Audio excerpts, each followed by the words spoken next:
You've all heard that expression, you can hit the broadside of a barn. Now I'm sure that you could all pick up a stick or a ball and throw it and hit the broadside of a barn, but you'd be surprised how many people couldn't with a handgun. Tonight we're going to talk about the fundamentals of shooting. These will help you with home protection, recreational shooting, or competitive shooting. According to usconcealedcarry.com, a firearm is a remote control drill and must be indexed or the hole it produces will be drilled in the wrong place. Tonight we're going to talk about the fundamentals, and those are foundation, target alignment, and action.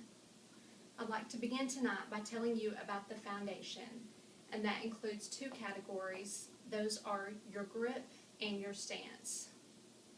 According to SSAA.org, you need to spread your hand and push the V as high as possible into the back of the grip. Your weak side fingers should be wrapped around the strong hand. Your thumbs should rest on top of each other in line with the slide. Fingers over fingers, your thumb over thumb, thus controlling the recoil and the least resistance. BlackOpsSchoolOfCombat.com describes the grip as it should be established in the holster. From the time you draw until the time you reholster, the grip should not change. It should remain the same. It is critical that the grip is the same every time you draw your pistol. The only exception to changing the grip is if you have to clear a malfunction or do a mag change. Now that we've talked about the grip, let's talk about the stance.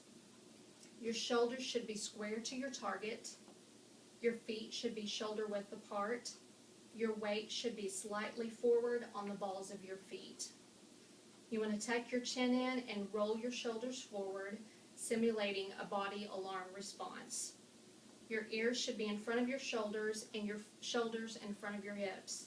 You want to drive your arms out and lock your elbows. The most important aspect of your stance is that you be comfortable. Now that we've talked about the foundation, let's talk about the target alignment, and that includes two categories. That's your sight alignment and your sight picture. Your sight alignment is where your front and your rear sight are level. I've got a picture to demonstrate that. Your front sight and your rear sight, and when you look, you want there to be equal parts of space on both sides of your front post, and you can see that there is an equal amount of space there. Now let's talk about your sight picture. Your sight picture is just that you superimpose your sight alignment onto your target, and that gives you your sight picture.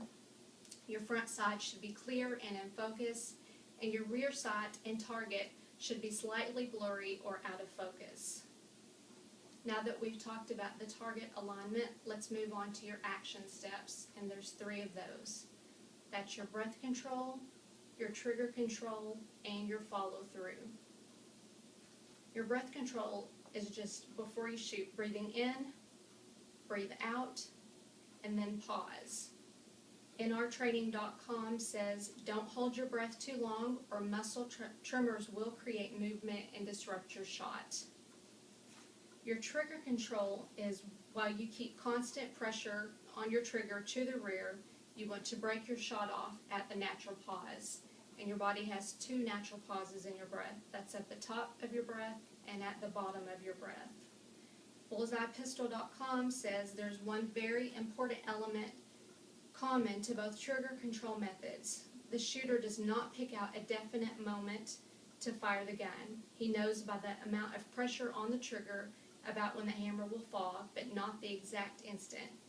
If he does pick out one exact instant to make the hammer fall, he will invariably flinch. And that basically means just don't anticipate your shot.